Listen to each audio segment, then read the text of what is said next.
বাংলাদেশ বনাম Singapore football match চলছিল, তখনও গেটের বাইরে প্রচুর আগ্রহী দর্শক ভিড় করছিলেন, যাদের অধিকাংশের কাছে আসলে টিকিট ছিল না।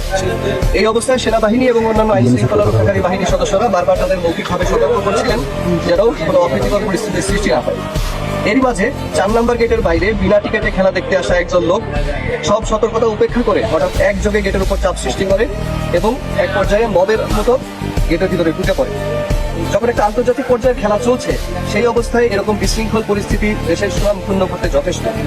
তাই পরিস্থিতি দ্রুত নিয়ন্ত্রণে আনতে সেনাবাহিনী পদক্ষেপ নেয়, যেখানে এই মব সৃষ্টিকারী লোকদের ছত্রভঙ্গ করার জন্য তাদের উপর লাঠিচার্জ করতে হয়। অলরেডি আপনারা এই ঘটনা বিভিন্ন গণমাধ্যম এবং সোশ্যাল মিডিয়ার মাধ্যমে দেখেছেন।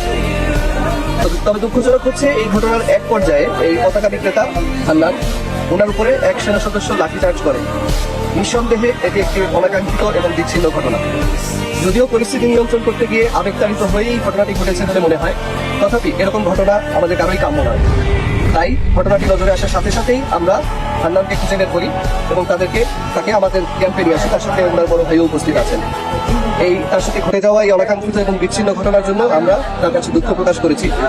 সেই সাথে আমাদের সমবেদনা স্বীকৃতিস্বরূপ বাংলাদেশ সেনাবাহিনীর পক্ষ থেকে তাকে 1 লক্ষ টাকা অনুদান প্রদান করা হয়েছে।